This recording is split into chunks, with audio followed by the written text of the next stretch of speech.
ആസ്വാദന രീതി എന്ന് പറയുമ്പോൾ പണ്ട് ഞാൻ ഇൻഡസ്ട്രിയിൽ വരുന്നതിന് മുൻപുള്ള സിനിമകൾ ഒക്കെ ഭയങ്കര അച്ചടി ഭാഷയും എല്ലാം നമ്മൾ പ്രകടിപ്പിക്കണം, എല്ലാം നമ്മൾ ഒളിഞ്ഞു നിൽക്കുകയാണെങ്കിൽ ഞാനിവിടെ ഒളിഞ്ഞു നിൽക്കാം എന്ന് പറഞ്ഞുകൊണ്ട് നമ്മളത് ചെയ്യുന്ന രീതിയിൽ നിന്ന് പിന്നെ അത് കുറേശ്ശെ മാറ്റങ്ങൾ വന്ന് എനിക്ക് തോന്നുന്നു 1985 നോക്കത്താ ദൂരത്ത് എന്ന് പറയുന്ന ഒരു സിനിമ ഡബ് ചെയ്യുമ്പോഴാണ് നമുക്ക് ഈ സംഭാഷണ രീതി അടിമുടി അങ്ങ് മാറ്റാം എന്നുള്ളൊരു സംവിധായകനാണ് അത് തീരുമാനിക്കുന്നത്. അപ്പോൾ എന്നോടൊക്കെ പറയുന്നത് ഇതുവരെ ഉണ്ടായിരുന്ന ഒരു സംഭാഷണ രീതി വിടൂ, നമുക്ക് വീട്ടിൽ കാഷ്വലായിട്ട് സംസാരിക്കുന്ന ഒരു രീതിയിലേക്ക് നമുക്ക് പോകാം എന്ന്.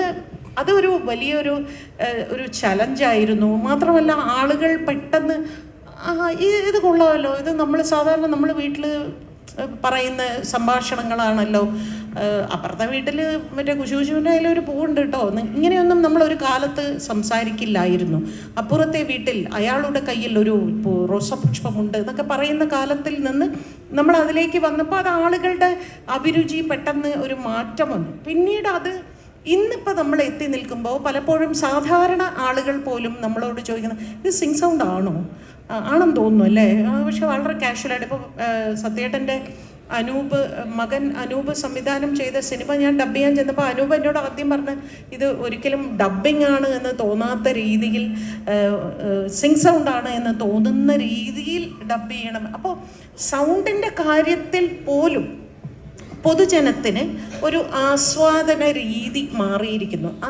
ഇപ്പം സിനിമയിലുള്ള എന്ത് മാറ്റങ്ങൾ വരികയാണെങ്കിലും അതിനെ അപ്പോൾ തന്നെ സമൂഹം നമ്മളെ ചലച്ചിത്ര പ്രവർത്തകരെ പഠിപ്പിച്ചു കൊണ്ടേയിരിക്കുകയാണ്.